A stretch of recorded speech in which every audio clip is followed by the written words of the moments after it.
Before we begin the story, comment below with the city you're watching from. Enjoy the story, everyone. Seung-ho Choi never imagined that silence could kill. But as he stood in a Los Angeles hospital corridor, staring at the doctor who'd just delivered news that shattered his world, he realized that every ignored call, every deleted voicemail, every moment he'd chosen pride over love had led him here. The woman he'd pushed away was dying. And he'd been too blind, too arrogant, too consumed by his own pain to see it. Now, as the machines beeped steadily behind the door he was afraid to open, Seung-ho understood a truth that came far too late. Some silences are permanent. Seung-ho Choi was born into privilege that most people couldn't fathom. At 36, he was the executive director of Choi Enterprises, a South Korean conglomerate his grandfather had built from nothing after the Korean War. The company had grown into a global powerhouse. Technology, hospitality, entertainment, real estate. With operations in 23 countries and annual revenues exceeding $60 billion, Choi Enterprises stood among the elite chaebols that shaped Korea's economy. But Seung-ho didn't live in Seoul anymore. 5 years ago, he'd relocated to Los Angeles to oversee the company's Western expansion. The official reason was strategic positioning in the American market. The real reason was escape, from his father's controlling grip, from the arranged marriage his family had planned, from a life where every breath was monitored and every choice was dictated. In LA, Seung-ho lived in a glass tower in Century City. His penthouse overlooked the sprawling city, floor-to-ceiling windows offering views from downtown to the Pacific Ocean. The interior was all sharp edges and cold surfaces, black marble, steel fixtures, abstract art that cost more than most houses. It was impressive. It was isolating. It was exactly what he wanted. Seung-ho had mastered the art of emotional distance. At 6'1" with sharp features and dark eyes that revealed nothing, he commanded respect through sheer presence. He spoke 3 languages fluently, closed deals worth hundreds of millions, and never let anyone close enough to see the man beneath the armor. Until he met Natalie Ross. It happened at a charity gala in Beverly Hills on a warm September evening. Seung-ho attended only because his PR team insisted. "Good optics for the company," they'd said. He stood near the bar, nursing a glass of scotch and counting the minutes until he could leave, when he heard laughter. Real laughter. Not the polite, calculated sound that filled these events, but genuine, unrestrained joy. He turned to see a woman in a simple navy dress talking to a group of donors. She had auburn hair that caught the light, green eyes that sparkled with warmth, and a smile that seemed to light up the entire room. She wasn't the most conventionally beautiful woman there. The gala was full of actresses and models, but there was something magnetic about her. "That's Natalie Ross," said Richard Sterling, a tech investor Seung-ho knew casually. "She runs the non-profit that's hosting this event. Pediatric cancer research. Lost her younger brother to leukemia when she was in college. Been fighting for kids ever since."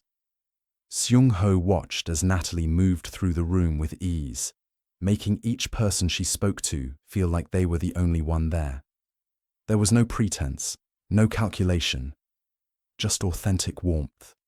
"She's wasting her time," Seung-ho said, more to himself than Richard. "Charity work doesn't change anything. The world is what it is." Richard raised an eyebrow. "Careful, Choi. Your cynicism is showing." But Seung-ho couldn't look away from her. Later that evening, their paths crossed at the silent auction. Seung-ho was examining a vacation package to Bali, not because he wanted it, but because he was bored, when Natalie appeared beside him. "The resort donating that is terrible," she said casually, not looking at him. "I stayed there 2 years ago for a conference. Overpriced, understaffed, and the beach is mostly rocks." Seung-ho turned, meeting her eyes for the first time up close. They were even more striking than he'd thought. Deep green with flecks of gold. "Then why is it in your auction?" Natalie shrugged. "Because it was free, and someone will still bid on it. We're not exactly swimming in donations."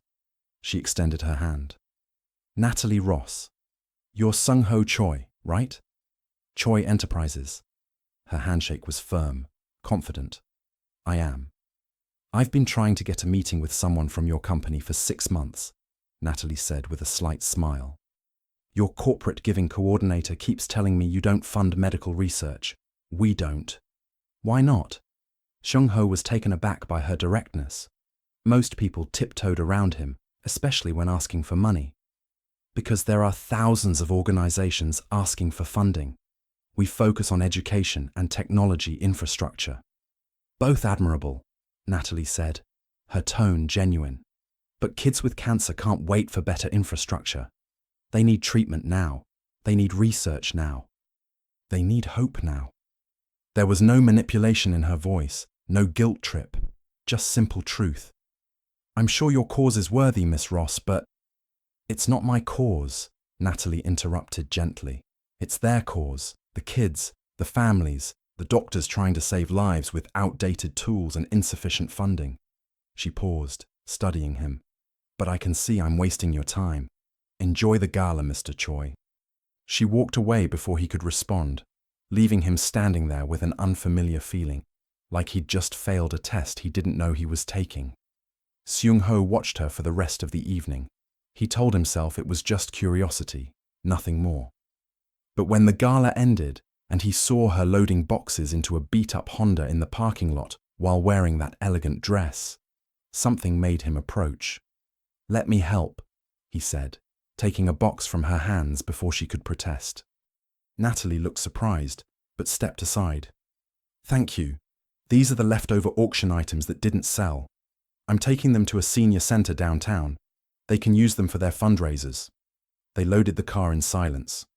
When the last box was secure, Natalie brushed her hair back from her face, leaving a smudge of dust on her cheek. You have... Seung-ho gestured to his own cheek. Natalie laughed, wiping it away. Glamorous non-profit life.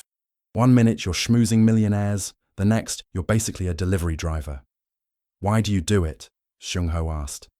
The question seemed to catch her off guard. Do what? This. All of this. You could make 10 times what you earn working in the private sector. But you choose... this. Natalie leaned against her car, crossing her arms. The parking lot was nearly empty, lit by harsh fluorescent lights that somehow made her look even more beautiful. You know what I remember most about my brother's hospital room? She asked quietly. The other kids. There was this little girl, maybe 5 years old, down the hall. She'd had 3 rounds of chemo, lost all her hair, was scared all the time. But every day she'd draw pictures for the nurses. Rainbows mostly. She said rainbows meant hope. Natalie's eyes glistened. She died 2 weeks before my brother did. And I remember thinking, this brilliant, kind, creative little girl never got to grow up, never got to do anything with her life, because we don't have the research, the funding, the treatments. So yeah, I could make more money elsewhere, but I wouldn't be able to sleep at night. Seung-ho felt something crack inside his chest. He'd spent years insulating himself from feeling anything, from caring about anything beyond profit margins and stock prices. But this woman, with her simple truth and genuine compassion, had found a way through his defenses without even trying. I'll make a donation, he heard himself say. A significant one. Natalie's eyes widened. Really? On one condition. Her expression became guarded. What condition? Have dinner with me. Not a fundraising dinner, just dinner. Natalie studied him for a long moment. Why? Because I want to know more about someone who chooses hope over profit. A small smile played at her lips. All right, Mr. Choi, dinner, but I'm paying for my half. Absolutely not. Then no deal. She extended her hand. Equal partners or nothing. Seung-ho shook her hand, feeling her warmth against his palm. You drive a hard bargain, Miss Ross. I have to, she said, climbing into her car. I work with people like you for a living. As she drove away, her taillights disappearing into the Los Angeles night, Seung-ho stood in the empty parking lot and felt something he hadn't felt in years. Interest. Real, genuine interest in another human being. It terrified him. Their first dinner was at a small Italian restaurant in Santa Monica, far from the Michelin-starred establishment Seung-ho usually frequented. Natalie had chosen it. best carbonara in the city, she'd promised. And she was right. They talked for 3 hours. Natalie told him about growing up in Oregon, about her brother Danny, who'd loved astronomy and wanted to be an astronaut, about the moment she'd decided to dedicate her life to fighting the disease that had taken him. Seung-ho found himself sharing things he'd never told anyone, about the pressure of being a chaebol heir, about his father's expectations that felt like chains, about the loneliness of having everything and nothing at the same time. "You know what's funny?" Natalie said as they shared tiramisu. "We're basically opposites. You ran away from your family to find freedom. I'd give anything to have my brother back, even with all the complications that came with him." "I'm sorry," Seung-ho said. "That was insensitive of me." "No," Natalie said firmly. "Your pain is valid too. Just because someone else's situation is different doesn't make yours less real." Well, it was that simple statement, that recognition of his humanity without judgment, that began to break down Seung-ho's walls. They started seeing each other regularly. Dinners became weekend hikes in Runyon Canyon. Coffee meetings became long drives up the Pacific Coast Highway. Seung-ho found himself cancelling business meetings to spend time with her, something that shocked his assistant. Natalie showed him a Los Angeles he'd never seen, the small non-profit events in community centers, the street vendors with the best tacos, the hidden beaches where locals went to escape tourists. She introduced him to her world, and he found it infinitely more interesting than his own. 3 months into whatever they were doing, neither had labeled it yet, Natalie invited him to visit the research hospital her non-profit funded. "I want you to see what your donation is doing," she said. The hospital was in Pasadena, a sprawling complex that looked more welcoming than clinical. Natalie led him through corridors painted with murals, past playrooms filled with toys, to a wing dedicated to pediatric oncology research. A doctor named Martinez greeted them, explaining the cutting-edge trials they were running thanks to private funding. "We're seeing response rates we never thought possible," Dr. Martinez said, her eyes bright with excitement. "Last year, we had a 68% remission rate for this particular type of leukemia. This year, with the new protocol, we're at 89%. That's..." Seung-ho struggled to find words. "That's remarkable. That's hope," Natalie said quietly. They visited the children's ward last. Seung-ho felt uncomfortable at first. He'd never been good with kids.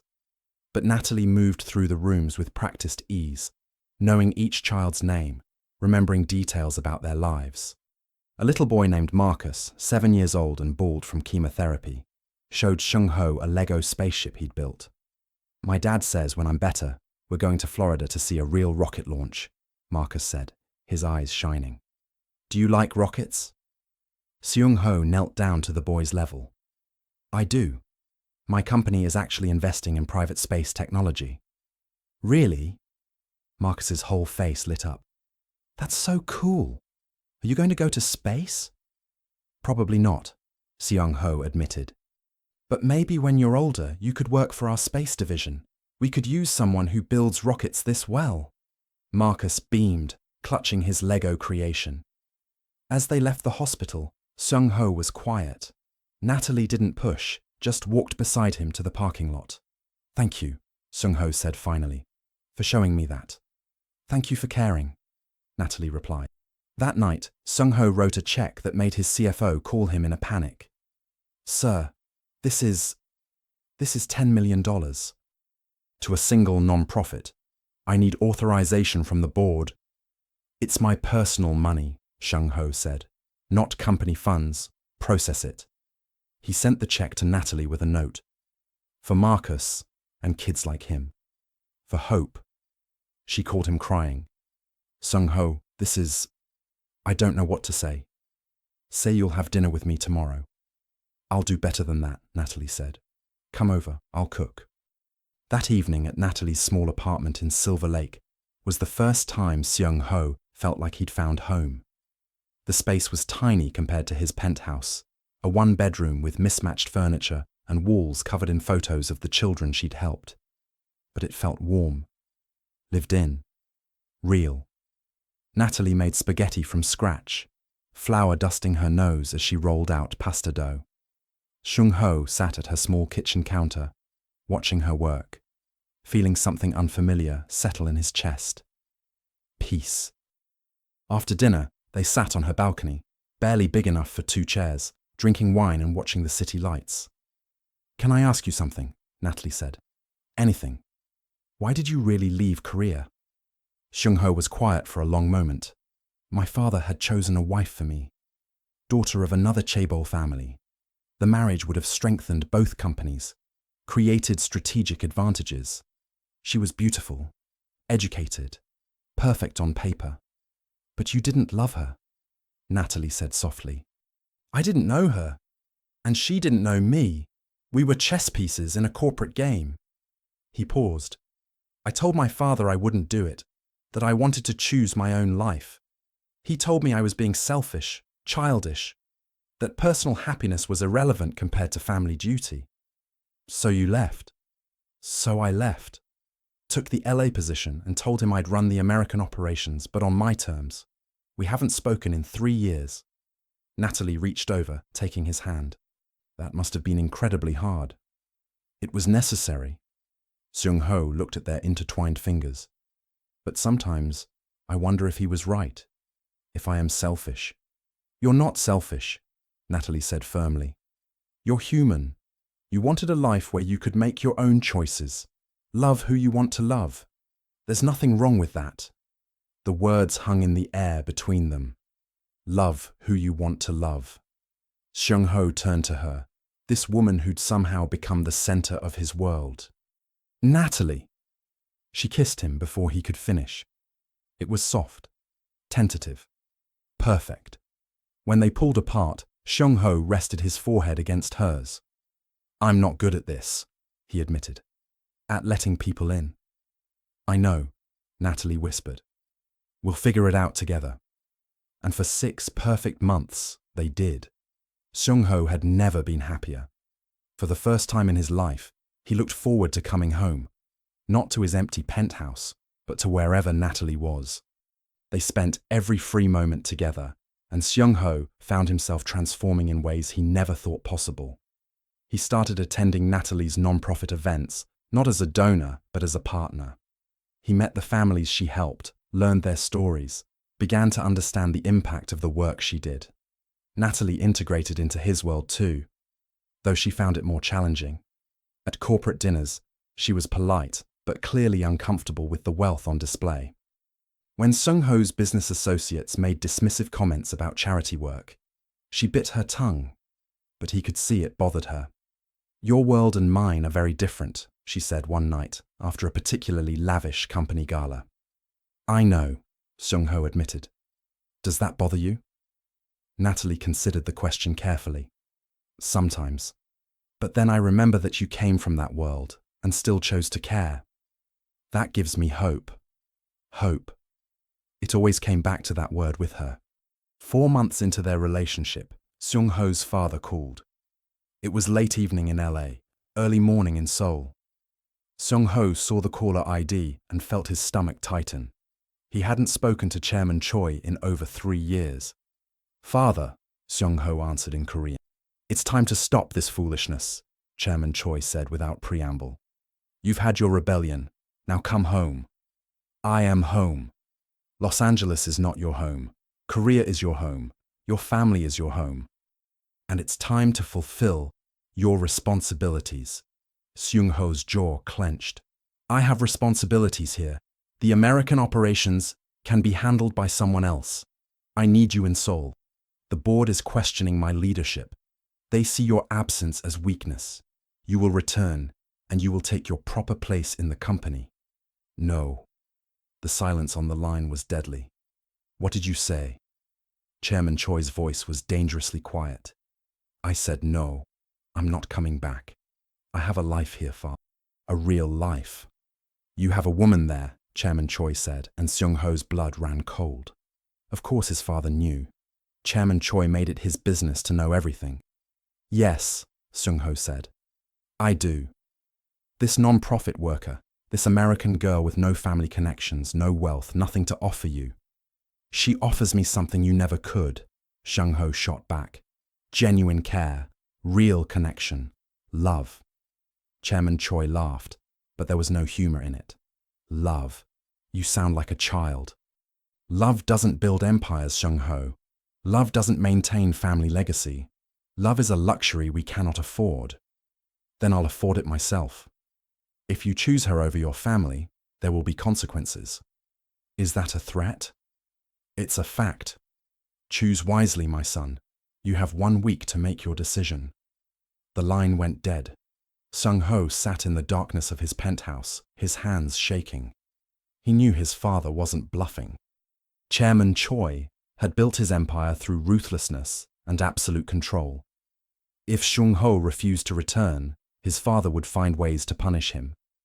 But going back meant losing Natalie, meant surrendering the only real happiness he'd ever known. He didn't tell Natalie about the call, not right away.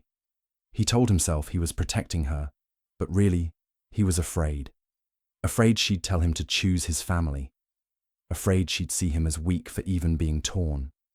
The week passed in a blur. Chairman Choi called twice more, each time more insistent. On the 7th day, the ultimatum came in the form of a letter delivered by courier. Inside was a contract. If Seung-ho returned to Seoul within 30 days and assumed his position as chief operating officer, he would remain heir to the family fortune. If he refused, he would be removed from all company positions and disinherited completely. There was a second document, a dossier on Natalie. Seung-ho's hands shook as he read through it. His father's investigators had been thorough. They'd documented every coffee meeting, every dinner, every night Seung-ho had spent at Natalie's apartment. They'd compiled her financial records, the student loans, the modest salary, the tiny apartment she could barely afford, and at the bottom, a single sentence in his father's handwriting. This is who you're choosing over your family.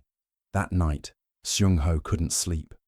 He stood at his floor-to-ceiling windows, looking out at the city, feeling the weight of an impossible choice. Natalie noticed something was wrong. "You've been distant all week," she said gently. "Talk to me." Seung-ho wanted to. He wanted to tell her everything, to ask her what to do, but the words stuck in his throat. "Just work stress," he lied. "A difficult deal." Natalie didn't push, but he could see the hurt in her eyes. She knew he was lying. The distance between them grew. Seung-ho found himself pulling back, creating space, protecting himself from the pain he knew was coming. He stopped staying over at her apartment. He cancelled dinner plans. He buried himself in work. Natalie tried to reach him. She called, texted, showed up at his office with lunch. But Seung-ho kept her at arm's length, telling himself it was necessary, that he was making the mature choice. 2 weeks after his father's ultimatum, Seung-ho made his decision. He would go back to Seoul. He didn't tell Natalie directly. He couldn't face her, couldn't bear to see the disappointment in her eyes. Instead, he sent a message through his assistant, scheduling a meeting at his office. Natalie arrived looking worried. She dressed carefully, a simple dress and cardigan, as if she knew something serious was happening. "Seung-ho, what's going on?" she asked as soon as his assistant closed the door. He stood behind his desk, maintaining the physical barrier between them. "I'm going back to Korea." Natalie went very still. "For how long?" "Permanently." The word hung in the air like a death sentence. "I don't understand," Natalie said, her voice shaking. "We were happy. I thought we were happy." "My family needs me," Seung-ho said, forcing his voice to remain cold, detached. "I have responsibilities. I should never have let this go on as long as I did." "Let this go on?" Natalie's eyes were filling with tears. "Is that what I am to you? Something that went on?" "Natalie, no." She stood up, her hands clenched into fists. "You don't get to do this. You don't get to make me fall in love with you and then throw me away like I'm nothing." "You're not nothing," Seung-ho said. And for a moment, his mask cracked. "You're everything. That's the problem." "Then why are you doing this?" "Because I'm afraid," Seung-ho wanted to say. "Because choosing you means losing everything else. Because I don't know how to be brave enough to build a life that my family won't approve of. But instead, he said, because this was never going to work." We're from different worlds, Natalie. I should have recognized that from the beginning. Natalie looked at him like he'd struck her. You don't mean that. I do. The lies tasted like ash. It was fun while it lasted. But it's time for both of us to return to reality. Natalie stood there for a long moment, tears streaming down her face. Then she nodded, slowly. You're right, she said quietly. We are from different worlds. Because in my world, when you love someone, you fight for them. You don't run away the moment things get difficult. She walked to the door, then paused. I hope whatever you're running toward is worth what you're running from. She left, and Seung-ho stood alone in his office, listening to her footsteps fade away. He told himself he'd made the right choice. The mature choice. The responsible choice. But as he looked at the contract his father had sent, his future laid out in black and white, all he felt was empty. Seung-ho returned to Seoul 3 weeks later. The city felt alien after years away. The crowded streets, the language that felt rusty in his mouth, the humid air so different from LA's dry heat. His father greeted him with a brief handshake, no warmth in his eyes. You made the right decision. Seung-ho said nothing. He threw himself into work. 12-hour days became 14, then 16. He attended board meetings, negotiated deals, did everything expected of a dutiful son and heir. At night, alone in his childhood bedroom in the family compound, he thought about Natalie, wondered what she was doing, whether she thought about him. His phone would light up occasionally with her name, a call, a text, a voicemail. He never answered. It was easier this way, he told himself. Clean break, no prolonged pain. But the messages kept coming. Seung-ho, please call me. I need to talk to you. I miss you. I know you miss me too. Please, just talk to me. I don't understand why you're doing this. At least give me the courtesy of an explanation. He deleted them all. 2 months after returning to Korea, Seung-ho attended a company dinner where his father introduced him to Song Min-ji, daughter of Song Industries' chairman. She was beautiful, polished, speaking perfect English and Japanese in addition to Korean. She was everything a chaebol wife should be. She was nothing like Natalie. They had dinner together at his father's insistence. Min-ji was pleasant, intelligent, clearly aware this was a potential arrangement rather than a romance. I know this is awkward, she said over expensive sushi. Neither of us asked for this. No, Seung-ho agreed. We didn't. But it could work. We have similar backgrounds, similar goals. We understand the expectations. She wasn't wrong. It would be easy. Comfortable, expected, and completely hollow. I need time, Seung-ho said. Min-ji nodded. Of course, I'm not going anywhere. That night, Natalie called again. Seung-ho stared at his phone, his finger hovering over the answer button. Then he turned it off. 3 months became 4. 4 became 5. The calls became less frequent, then stopped altogether. Seung-ho told himself he was relieved. This was what he wanted. Clean separation, moving on, returning to his real life. But LA haunted him. He'd dream of driving up the Pacific Coast Highway with Natalie beside him, her hand in his, her laugh filling the car. He'd wake up reaching for her, finding only empty space. His father noticed his distraction. You're still thinking about her. I'm focused on work, Seung-ho lied. You're miserable, Chairman Choi said bluntly. But you'll get over it. First love always hurts the most. It wasn't. Seung-ho stopped himself. His father's eyes narrowed. Wasn't what? Nothing. But it wasn't nothing. It was everything. 6 months after leaving LA, Seung-ho was in a board meeting when his phone buzzed. He ignored it. He always ignored his phone during meetings now. It buzzed again and again. Annoyed, he glanced at the screen. Unknown number. Probably spam. But something made him excuse himself and step into the hallway. He listened to the voicemail. Mr. Choi, this is Dr. Sarah Martinez from Pasadena Memorial Hospital. I'm calling about Natalie Ross. I know you and she were close. I'm sorry to inform you that Natalie has been diagnosed with stage 4 pancreatic cancer. She didn't want me to contact you, but I thought you should know. She's very sick, Mr. Choi. If you want to see her, I'd suggest you come soon. The phone slipped from Seung-ho's hands, clattering to the marble floor. The rest of Dr. Martinez's message played on speaker, her voice echoing in the empty hallway. She's been sick for months, but she didn't tell anyone until she collapsed at work. By the time we caught it, the cancer had already spread to her liver. We're doing everything we can, but I think she'd want to hear from you, even if she won't admit it. Seung-ho stood frozen, the world tilting around him. Dying. Natalie was dying, and she'd been trying to reach him for months. All those calls he'd ignored, all those messages he'd deleted, she'd been trying to tell him.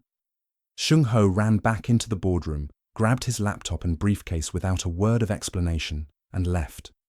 His father shouted after him, but Seung-ho didn't stop.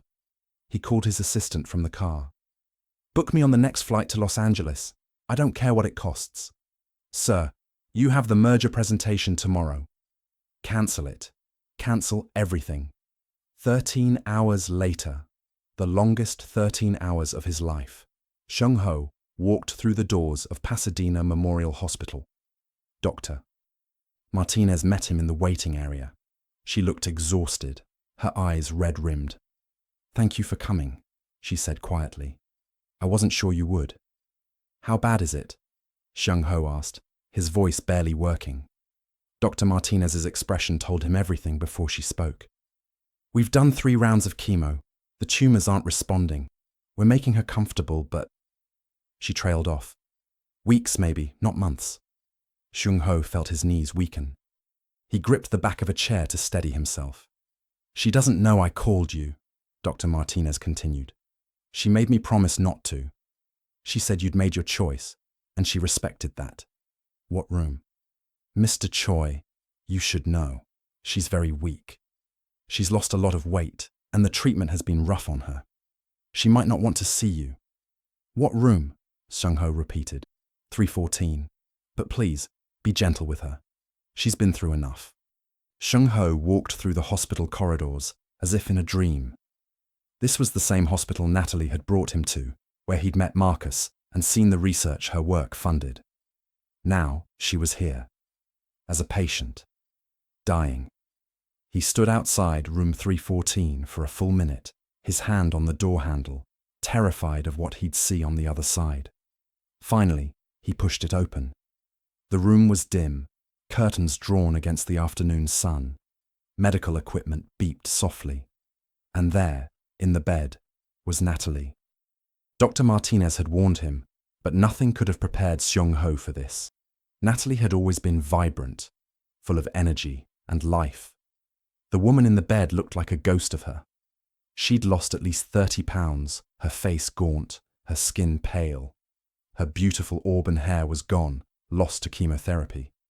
An IV line ran into her arm, and oxygen tubes rested beneath her nose. But her eyes, when they opened and saw him, were still that same green. "Seung-ho?" Her voice was weak, disbelieving. "What are you doing here?" He crossed to her bed, his legs barely holding him. "Dr. Martinez called me. She wasn't supposed to." Natalie tried to sit up, failed, fell back against the pillows. "You shouldn't be here. I should have been here months ago." Seung-ho pulled a chair close to her bed, sitting down heavily. "All those calls, all those messages, you were trying to tell me." "I was trying to say goodbye," Natalie said quietly. "I thought you deserved to know, even if you didn't want to talk to me. I'm sorry." The words felt pathetically inadequate. "God, Natalie, I'm so sorry." "For what? You made your choice. You went back to your life. I accepted that. I was an idiot. A coward." "Yes," Natalie agreed, and despite everything, there was a trace of her old spark. "You were." They sat in silence for a moment. Seung-ho couldn't stop looking at her, cataloguing every change, hating himself for not being there. "How long have you known?" 4 months. I started feeling sick about a month after you left. Ignored it at first. Thought it was just stress, heartbreak, whatever. Then I started losing weight, having pain. By the time I saw a doctor, She gestured weakly at the room around her. Stage 4. Already spread. The treatment isn't working, Natalie finished. They've tried everything, Seung-ho. The cancer is aggressive. It's not responding to chemo. They're talking about making me comfortable now. The clinical way she said it broke something inside him. No. There has to be something. Experimental treatments, clinical trials. I'm in a trial, Natalie said. It's not helping. Then another one. We'll fly to the best hospitals in the world. Germany, Switzerland, wherever. Money is no object. Seung-ho. Natalie reached out, her hand trembling, and touched his face. Money can't fix this. Some things are just beyond our control. Seung-ho grabbed her hand, pressing it against his cheek, feeling the fragility of her bones. I can't lose you. You already lost me, Natalie said gently. 6 months ago, when you got on that plane to Korea. I was wrong. I was so wrong.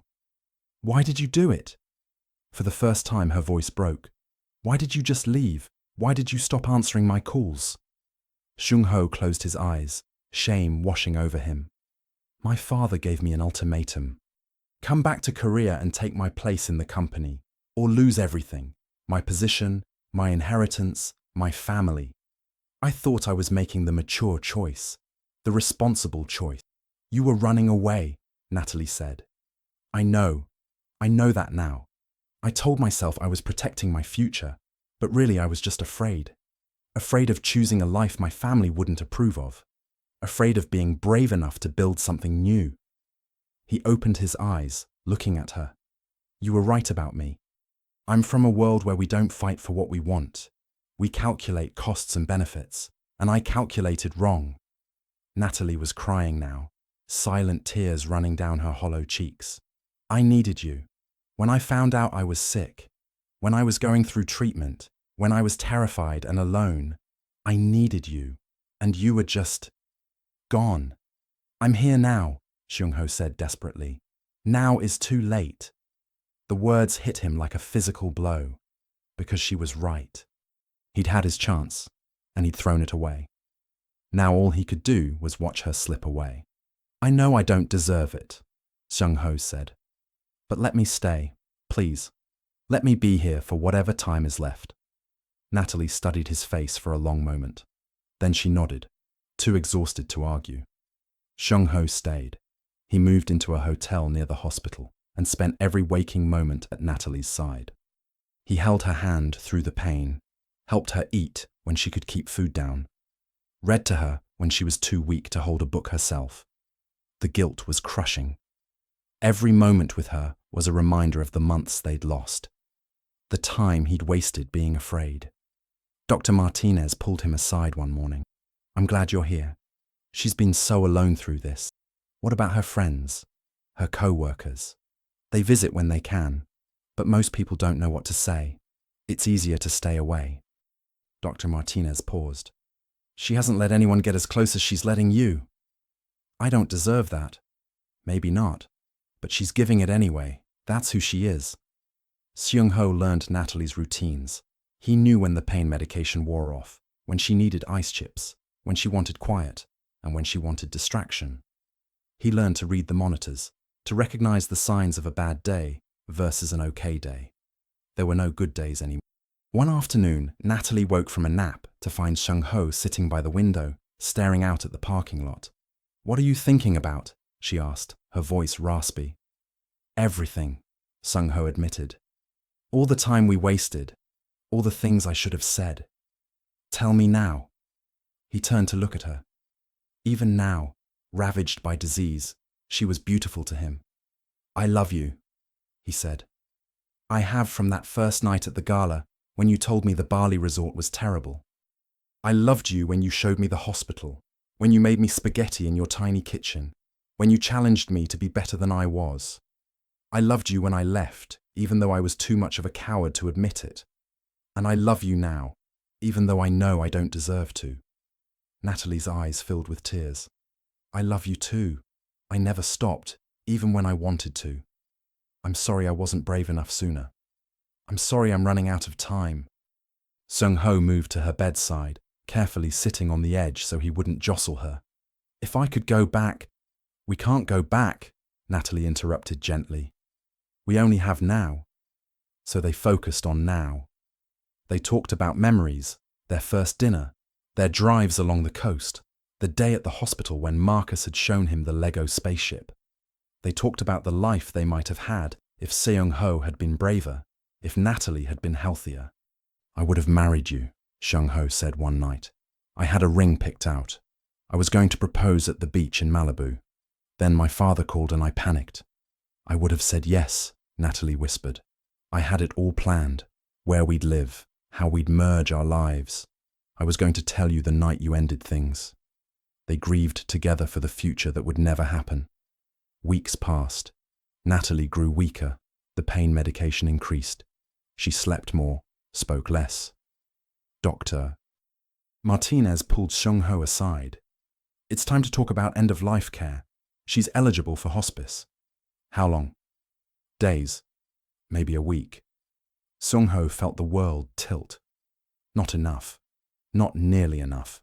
They moved Natalie to hospice care, a quiet room with large windows overlooking a garden. It was peaceful, designed to be comfortable for patients in their final days. Seung-ho never left her side. On what would turn out to be Natalie's last coherent day, she asked him to open the curtains. Sunlight streamed in, warming the room.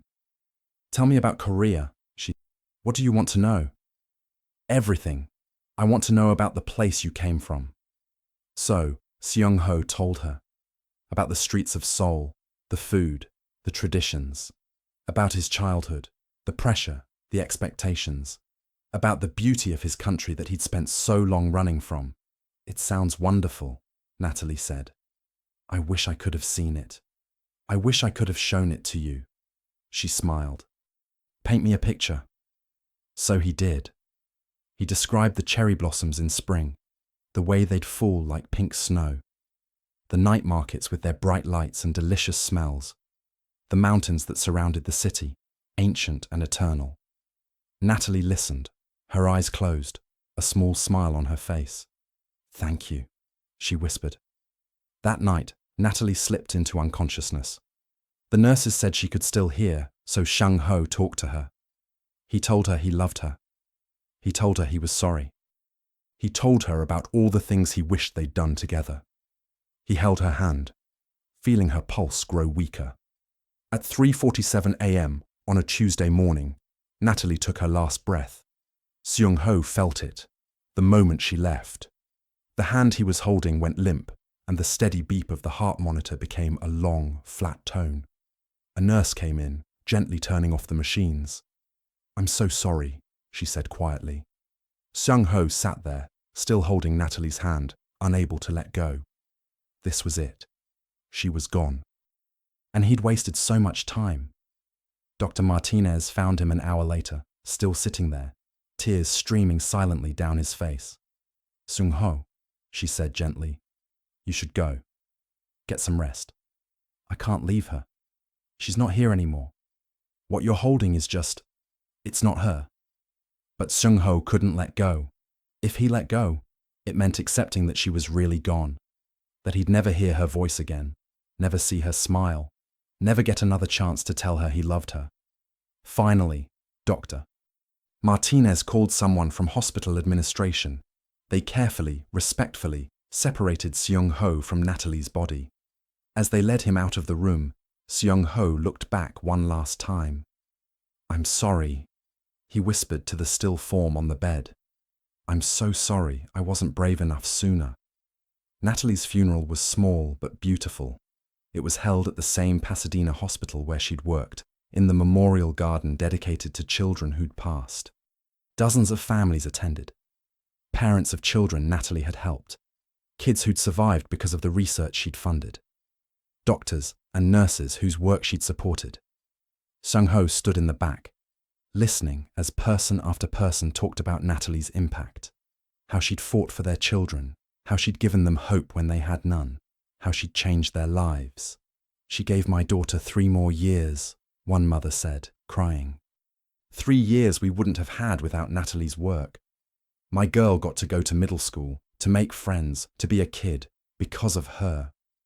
Marcus was there, the little boy who'd shown Seung-ho his Lego spaceship. He was in remission now, his hair growing back. Miss Natalie said I could be an astronaut, Marcus said, his small voice carrying across the garden. She said the sky wasn't the limit. I'm gonna do it. For her. When it was Seung-ho's turn to speak, he almost couldn't. He stood at the podium, looking out at all these people whose lives Natalie had touched, and felt the crushing weight of his failure. I didn't deserve her, he said finally, his voice breaking. I knew that from the first moment I met her. She was good in a way I'd never been. Cared about things I'd spent my life ignoring. She saw the world as it could be, not as it was, and she fought every day to make it better. He paused, gathering himself. I failed her. When she needed me most, I wasn't there. I let fear and pride and duty convince me to walk away, and I'll regret that for the rest of my life. Tears were streaming down his face now, but he didn't care. But I want you all to know, in the end, she forgave me. She let me be there for her last weeks, even though I didn't deserve that grace. That was who she was. Even at the end, even in pain, she chose love. She chose hope. He looked at the photo of Natalie they'd placed on the memorial. Her real smile, her bright eyes, the warmth that had drawn him in from the start. I love you, he whispered. I'll always love you. And I promise, I'll be braver. I'll be better. For you. After the funeral, Dr. Martinez approached him. She left something for you. She handed him an envelope, sealed, with his name written in Natalie's handwriting. Seung-ho waited until he was alone in his hotel room to open it. Inside was a letter, dated 3 days before she'd slipped into unconsciousness. Dear Seung-ho, if you're reading this, I'm gone. I'm sorry you have to go through that pain. I know what it feels like to lose someone you love, and I wouldn't wish it on anyone. I want you to know I forgive you, for leaving, for not answering my calls, for all of it. I understand why you did it, even if I don't agree with your choice. Fear makes us do things we regret. I know that better than anyone. I also want you to know that loving you was the best thing that ever happened to me. You made me feel seen, valued, cherished. You showed me that even someone as cynical as you could learn to hope. That meant everything. Don't carry guilt about this, Seung-ho. You were here at the end. You held my hand. You told me you loved me. That's more than a lot of people get. I have a favor to ask. There's a check being delivered to you. It's for the research hospital. It's everything I had. Every penny. I want you to add to it. Build something. A research wing, a program, whatever you think will help the most kids. Call it whatever you want. Just make sure it keeps going. Give them hope, the way you gave it to me. Live bravely, Seung-ho. Stop running from the life you want. Be the man I know you can be. I'll love you forever, Natalie Seung-ho read the letter 3 times, then clutched it to his chest and wept. 6 months later, Seung-ho stood in front of the Pasadena Memorial Hospital, looking up at the new building that had just been completed.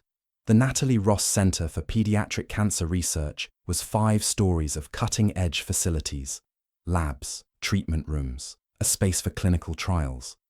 Seung-ho had donated $50 million of his personal fortune to build it, and he'd convinced a dozen other donors to contribute more. It was the largest private donation to pediatric cancer research in California history. Dr. Martinez stood beside him as they prepared for the dedication ceremony. She'd be so proud, Dr. Martinez said quietly. I hope so. The ceremony was attended by hundreds, families, doctors, researchers, politicians. Seung-ho gave a short speech about Natalie's vision, her dedication, her unwavering belief in hope. Then he unveiled the bronze plaque at the building's entrance. The Natalie Ross Center for Pediatric Cancer Research, dedicated to hope, courage, and the belief that every child deserves a chance. Give them hope. Marcus was there, now 9 years old and completely cancer-free. He'd brought flowers to place at the plaque. I'm going to work here someday, he told Shung-ho. I'm going to be a cancer doctor and help kids like Miss Natalie helped me. Sung-ho knelt down to Marcus's level. I know you will, and she'd be so happy about that. After the ceremony, Shung-ho walked through the building alone. The labs were state-of-the-art, the equipment the best money could buy.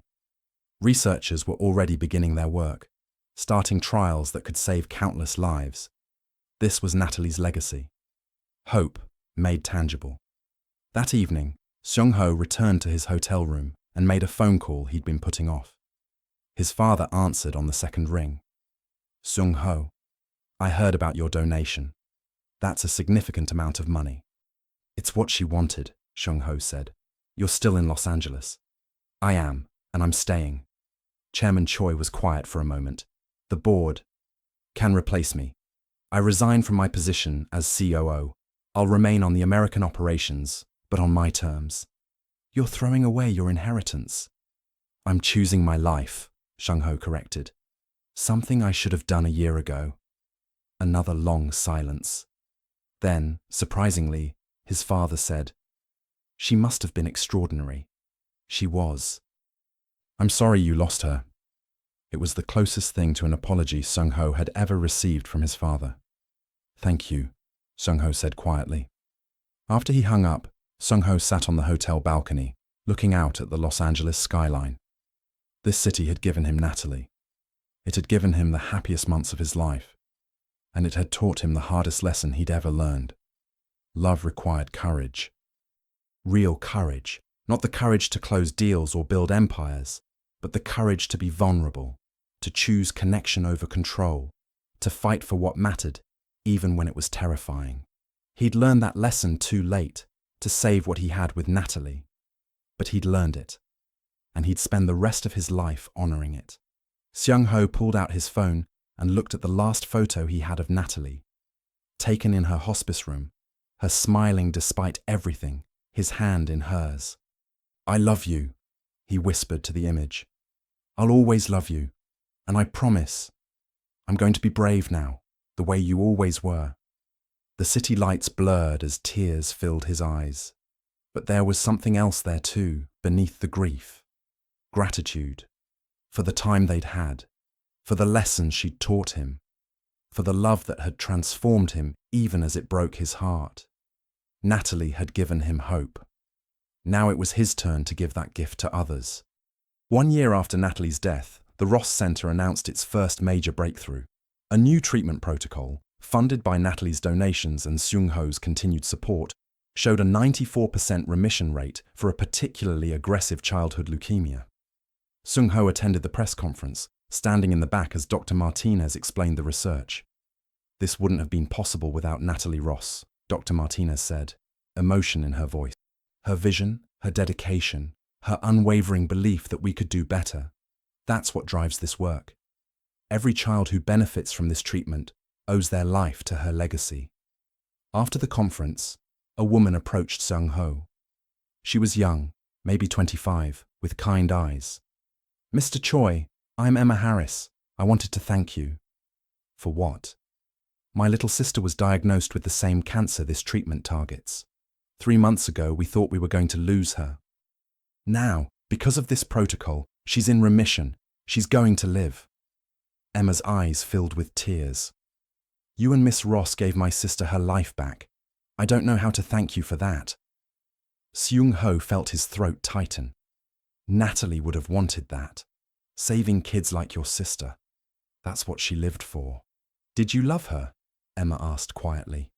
More than anything. Then I think she'd be proud of what you're doing. Carrying on her work. That's a beautiful way to honor someone. After Emma left, Seung-ho stood alone in the hospital corridor, thinking about Natalie, about the calls he'd ignored, the time he'd wasted, the months they'd lost to his fear and pride. He couldn't change the past. He couldn't bring her back. He couldn't undo his mistakes. But he could do this. He could make sure her dream lived on. He could give hope to families like Emma's, give kids a chance at the future Natalie had fought so hard to protect. It wouldn't erase his regrets. Nothing could do that. But it was something. a way to transform his grief into something meaningful, a way to make sure Natalie's light kept shining, even after she was gone. Seung-ho pulled out his phone and looked at Natalie's photo one more time. "We're changing the world," he whispered to her image. "Just like you always wanted. I wish you were here to see it."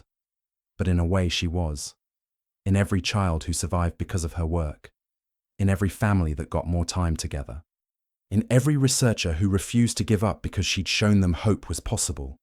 Natalie Ross was gone. But her legacy would live forever, and Seung-ho would make sure of it. What do you think? Did Seung-ho's redemption honor Natalie's memory, or did it come too late? How would you rate this story from 0 to 10? Share your thoughts in the comments below. If this story moved you, don't forget to subscribe to the channel for more emotional journeys. Turn on notifications so you never miss our next story. Thank you for being part of this with us.